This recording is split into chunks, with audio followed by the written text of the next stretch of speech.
Filming? Are we live? Yes. Okay, so we'd like to welcome you to Fabric Chicks Live on Wednesday. We typically do a live sale on Wednesdays, but we are packing for a show and trying to get everything out from the last lives. So we are skipping the sale today, sort of, because it's impossible for me to resist a sale. So we do have Phyllis Holmes here today. She is going to be demoing how to do a flange binding. And if you couldn't tell, her favorite color is orange. Orange. You should see she's probably the most mature person that you know that drives a stick shift still. She still drives a stick shift Jeep. That's the only way I learned. You're the only one left on this planet that still drives a stick shift. I'm just saying. Okay, so Phyllis is going to show us how to do a flange binding. The flange binding, it's all done by machine. So if you have arthritis, you don't have to worry about it. And on top of that, it adds a super great pop of color. So I'm going to just turn it right over to Phyllis. Okay. Well, hello, everybody, ladies and gentlemen. This is a quilt I made years ago. It's been in the wash, I don't know how many times. But this is showing you what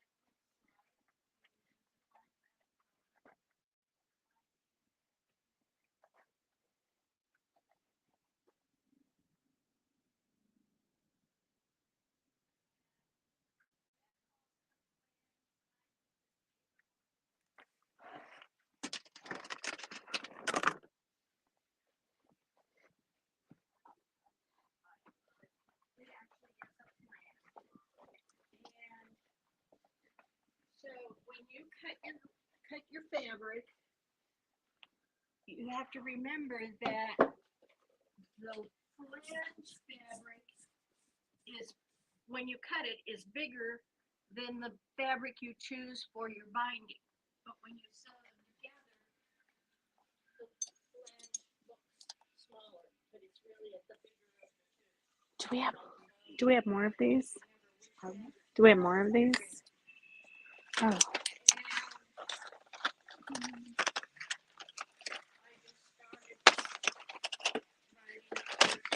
But no individuals. No.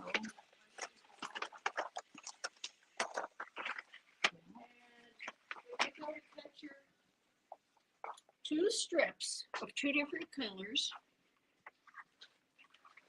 Make sure Yeah. that you know that these are the magic measurements. So when you sew them together, you'll end up with a 2.5-inch wide binding. If you do your binding wider or narrower, like Beth does, then you can figure out the math. But this is for 2.5. No, for flange, you do need those measurements.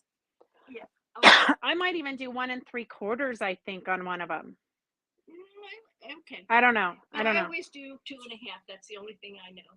And so when you do cut these, make sure you get exact measurements and decide which one's going to be your, and this one's going to be my main fabric, and this is going to be my flange.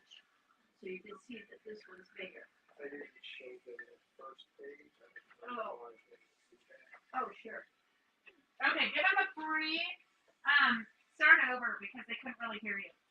They couldn't hear me? No, they couldn't hear you. Oh, no. Christy says I might have had my AirPods in, which I totally did.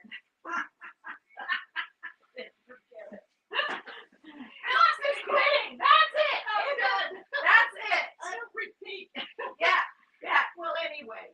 I would tell you to read her lips, but it's not pretty right now, okay? Is it for real that Yeah. They didn't hear They couldn't hear you. Sorry. I didn't realize I had my AirPods in. Okay. I was listening to Dolly Parton. Well, they already saw this. They didn't hear it. But this is what it looks like when you get done.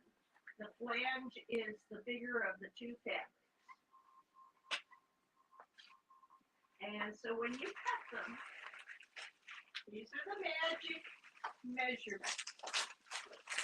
So just remember that your contrast color which is an orange here, is bigger than your main color, which is the beige here. Okay, and so as you can see, there are two different sizes, and you cut two sets. So if your quilt calls for 5 strips of binding fabric, you cut 5 strips of this, and you cut 5 strips of that. And then you sew them together. And so you have your two fabrics, Right sides together. right sides together, and you sew them 1/4 inch. That takes up a 1/2 inch, so then you end up with a 2.5 inch. So you would stitch this side, right? Correct. Okay. Thank you. Okay, look how fast I sewed that up. It's all sewn. You're a miracle worker. Yes. Okay, so there's your strip. When you've sewn it together, then you press it. It doesn't matter which side you press it to, because it's all going to end up in the middle.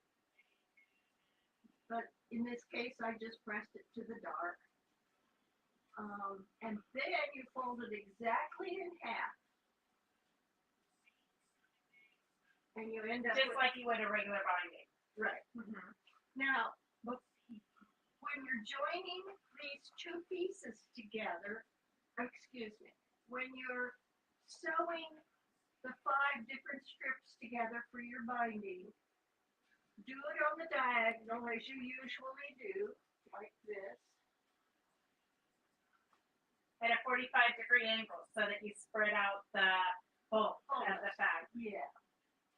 And then when you go to sew the 2 strips together, make sure that you don't line up the 2 seams together. You want to offset them. You want to offset them just a touch. Otherwise it will look funny. Well, not only that, it cuts down on the bulk. Mm-hmm. Yeah.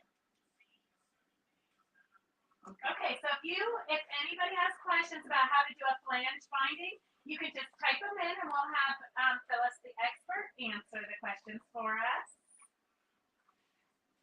Okay, now you've got it all completed and you're ready to sew it on your quilt. The difference is that you sew it on the back of your quilt, not the front. So if you're gonna hand stitch down your binding, you would attach it to the front and then pull it to the back and hand stitch it. This is going to be opposite. Right. So if you're dyslexic, write a big note for yourself because it's going to feel wrong. So this is the back of the quilt, and I'm going to lay down my piece with my raw edges together, like you normally do, but with the flange on the inside. And this is back of quilt. And like this sample here that Beth brought out, well, we're going to pretend this is the back. Okay. I know. Getting good samples is hard sometimes. We can see how well I ironed it. Okay, so it's the same kind of thing. Just you put it like that, and you sew 1/4 inch. When you get to the mitered corner, you do the mitered corner the same way you always do it. Mm-hmm.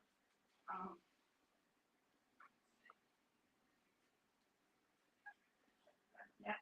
You're gonna flip it back, and then flip it back. Yeah. Well, most of them know how to do a mitered corner, right? No, they're basics. Oh, You know what? Because Phyllis, the thing is that by the time you go to put binding on a quilt, it could have been 12 years since the last time you finished a quilt. right. Okay. So they don't do they're not like me, they don't do bindings almost daily. Okay. Sew up So to it's always 1/4 good to get a inch. refresher. Yeah. So when you're sewing on and going to do a mitered corner, you sew up to 1/4 inch, stop, then you fold your binding up like that at a 90-degree angle, and you fold it back like this, with this edge even with the edge, and then start sewing another 1/4 of an inch. Like that. Okay. So it's basically like your regular binding. You just need to sew the 2 pieces of fabric together, just as a quick refresher. You're going to cut 1 piece, you're contrasting. So the one that is the biggest piece is going to be the littlest showing on your binding. So the biggest piece, the 1 5/8, is going to be your contrast color. And then the 1 3 is going to be the main binding. So you'll see the most of this and the littlest of the contrast color, which used to confuse me because you cut the most of the biggest size is the contrast color. So you're going to cut that. You need 2 because you're going to piece them together. Okay, so now you've pieced all your pieces together, then you've sewn them 2 side by side. Yes, today is June 7th, Jenny. Sorry, I didn't scroll the ticker.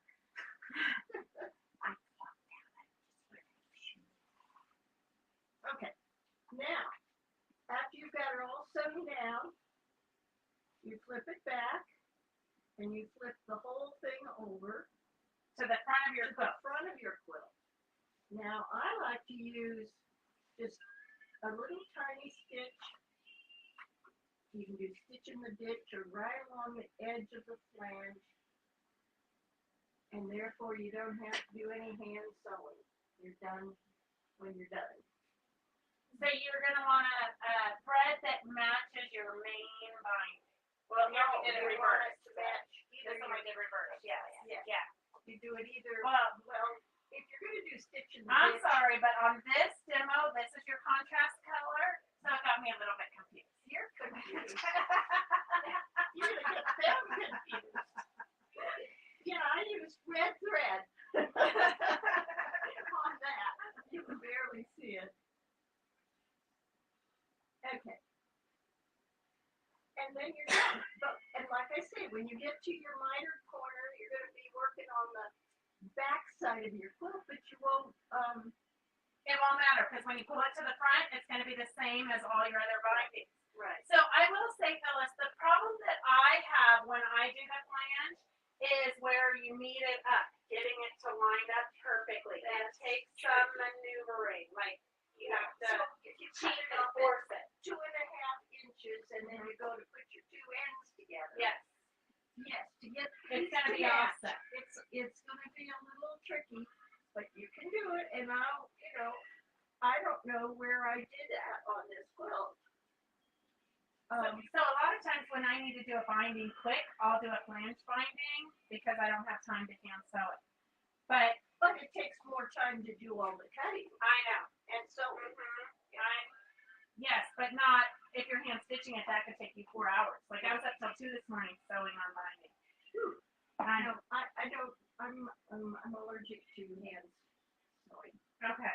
I love it. We just watched movies. Okay, so does anybody have any questions about the flange binding? This is what it's going to look like. So you can see how it just offsets the quilt perfectly as opposed to the regular binding. And you did it all by machine, so it takes a little bit more in prep time, but it is quicker than actually hand stitching. And we can do you have any questions? I turned off my phone in case my phone is what was doing the echoing or whatnot. Okay, let's see. I do have, if you want to follow me, Roger, I have a couple more examples of, well, I have one other example still. Just so they can get an idea. And I know that I've washed that quilt 1,000 times, and it just, against the cover of on the machine, it just doesn't wear out when you come loose. I totally lied. Especially on blankets and kids' quilts and kids' stuff, because you're washing them all. Oh, baby things, yeah. I was just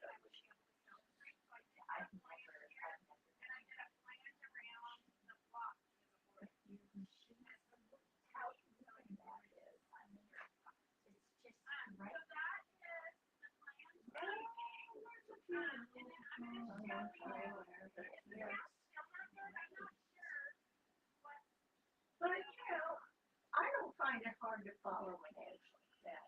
If I get really nerdy and I want it, I use my I think it's on my Bernina, it's a number 5 foot, but you can put the guide right here, yeah, and then you can move your needle over temporarily behind that, so then your guide is almost the same. Yeah. But I usually just clip these, with clips or pins.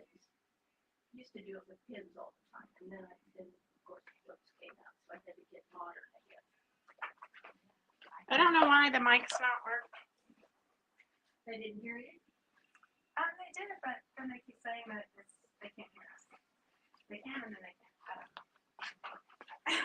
Maybe at the end of the road. Phyllis is not going to repeat herself, so I hope you guys heard her demo. Roger, you might have to get close because they said that they're not hearing the mic. I'm sorry.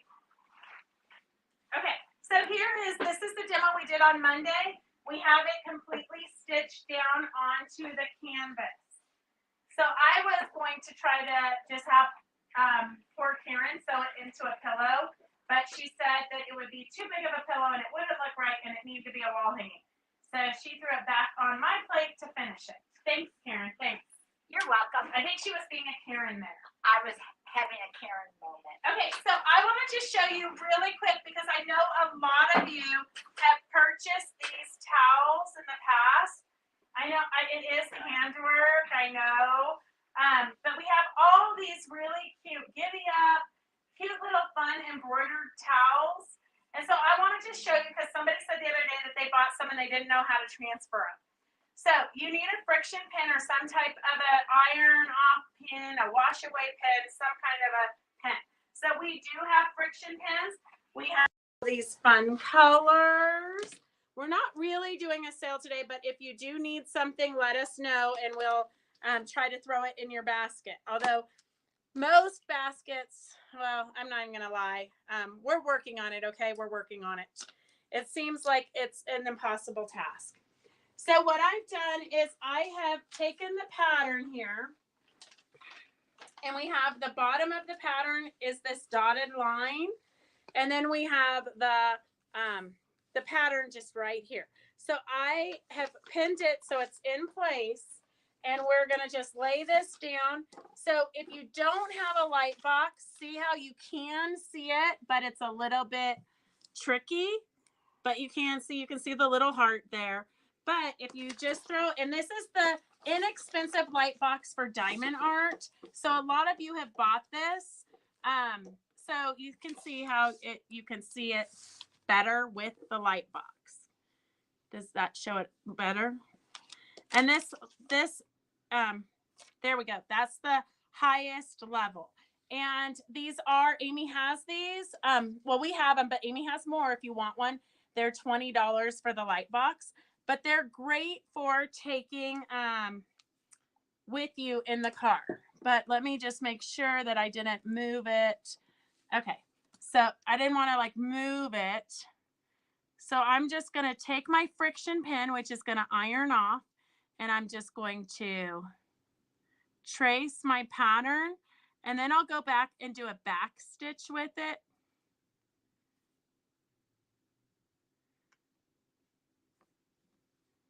So I'm not going to do a whole bunch of it because you guys are really smart and you get the gist of it. So if you have any questions, and we're sorry we're not doing a longer one. We were going to do, Christy was going to do a slideshow, but she had a little bit of an emergency and had to run to Reno. So, so I'm actually getting this embroidery done. So I have something to do in Mexico when I get back from the show. So that is what it's going to be like. And then you can see how it's pretty dark. So I'm just going to go in with my, my embroidery floss, and it comes here. It comes, all your embroidery floss comes in the kit with your rickrack. So we'll put this on a sale when we get home, but just so you know how to transfer it. And then with the friction pen, don't write your checks with this, because with this, you iron it and it disappears so they can fill in the amount of the check or whatnot. So that is how to, super simple. If you need some handwork, some mindless stuff, this is great. The little light box is great for diamond art or for tracing. If you're going to be doing serious tracing for your quilts and different things, you might want a better light box, but this one works perfectly well. And for $20, you can't beat it. You can throw it in your carry-on and take it with you on vacation.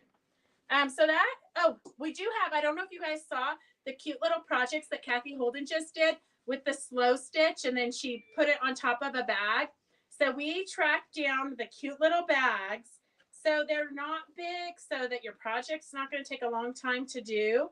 But it's a pretty big size. You can use it for your crafting, or, you know, make it for a, what do they call that? A crossbody bag. But it's cute little corduroy. We have them in the green and the red. And then we're going to just do the slow stitching, stitch it over this, and then put cute handles on it. So that's going to be a project coming up when, you know, life slows down. So let's see, what kind of questions do you guys have? And Phyllis is here if you need to pick her brain on that cute little basket, or if you need to pick Phyllis's brain on paper piecing or anything. She's here. She's at your disposal.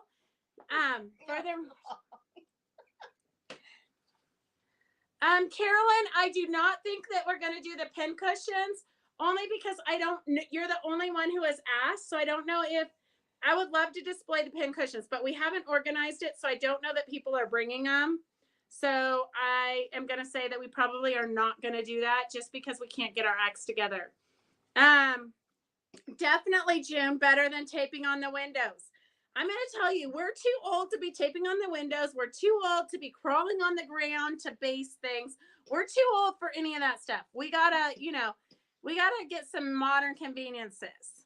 Brenda, I do have that bright quilt on the wall. I have it as a small wall hanging size, or I also have it as a bigger quilt. So we have it in two different kits. So, okay, I'm trying to read all your, I'm back. Where was I? Okay, I have no idea. Oh, Linda mailed Carolyn's in. So yes, we're doing the pin cushion exchange display. So bring your pin cushions, girls. I'll do up I will do up because I'm sure that they did not do a announcement so that people know what the exchange is. So I'll make something up for that. So yes, definitely bring your pin cushions. We will have a Fabric Chicks display. Do you have any that are iron on? Susan Adams, I do not. Okay, Phyllis, tell them a joke. I'm gonna go get what I do have. I don't have a joke. Oh. What am I supposed to do, Roger? A joke, that's what she said. But what if I don't have a prepared joke? My You could problem dance. is I can never remember the ending, Oh, and then I ruin yes. it. So I do have a printout. Peggy sent me a printout of like 250 dad jokes. Yeah. So I have a printout over where Roger usually stands, but it's in the other room. So I don't have any iron-on ones, but I do have this one, which I've just finished all the embroidery on. So now I need to figure out how I'm going to set it. I was just going to make little pillows, but it's so cute that I think I'm going to make it into a little wall hanging.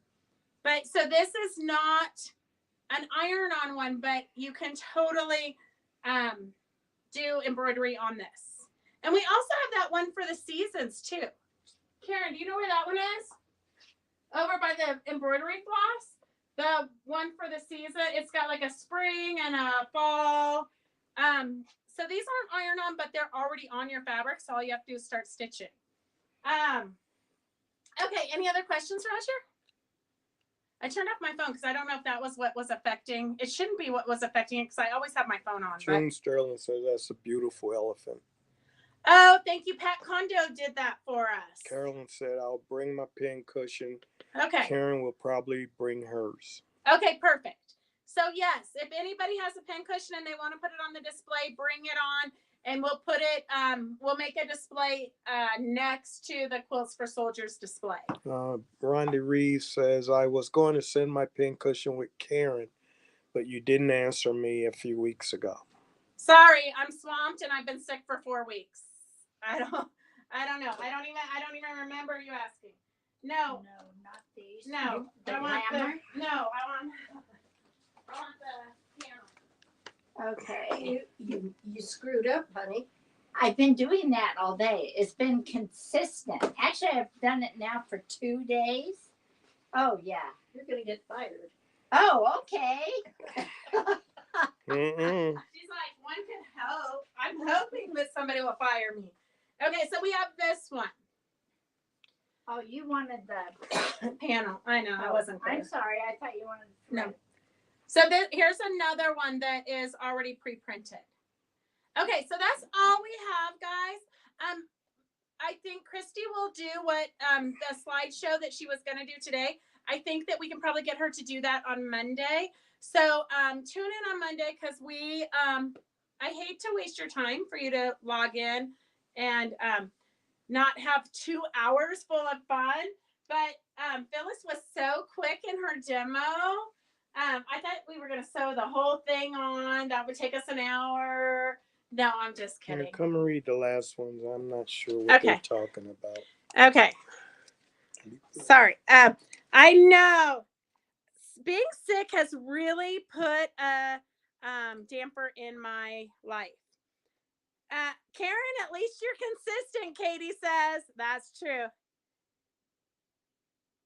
I thought you weren't doing the pin cushions because you were leaving on Saturday.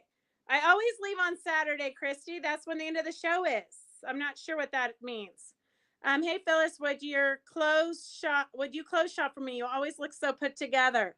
Oh, Phyllis. And look at her super slick leather jacket. We're not doing a sale, Katie, unless you see something that we showed you and you want to buy it. Who said that? Never a waste of time watching. Well, June, I don't know. Okay, here's the elephant. It's a Laura Heine pattern. That's the elephant. Okay, Connie Kaufman, and I haven't shipped yours yet. I'm working on it. Maybe tomorrow, maybe or maybe not. I don't know. Rondi Reeves, if you ship the pin cushion, it should still get here by Monday. I'll bring my pin cushion. I don't know who said that. Do you have any that are iron-on? We answered that. One of these days we're not going to be sick, and then we'll be able to be coherent. Okay, guys. I swear that I saw somebody say that they love how you dress. Oh, it was Mary Vitti. Mary Vitti, she's got good taste. All right, girls. So that's all we have. Do you have anything else you want to say, Miss Phyllis? Thanks, Mary Vitti. Okay, so if you have anything you want us to demo, there's Karen being consistent. If you have anything else you guys want us to show on Monday, let us know. We will be packing for the show because I have to leave here at 6 a.m. on Tuesday for teaching classes with the van loaded. So that's about all we have. We will talk to you guys soon.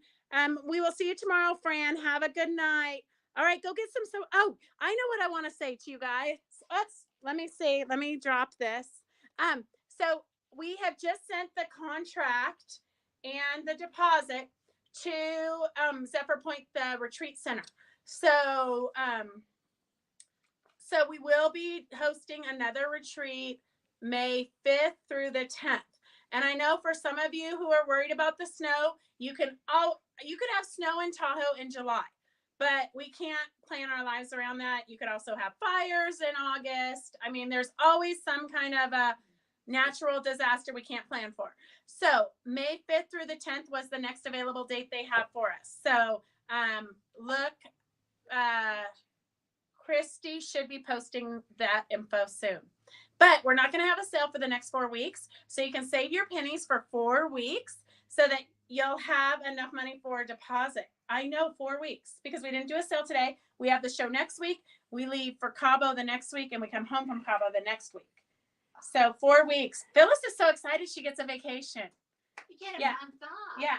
So I really want to see everything that you guys are finishing, your UFOs that you're finishing, and save your pennies for the retreat. We'll see you guys on Monday with something, I don't know, maybe not so fabulous or maybe fabulous. You never know. You never know what you're going to get here at Fabric Chicks. So have a good weekend and get some sewing done. Bye. Bye. Thank you, Phyllis. You're welcome. Thank you for the demo.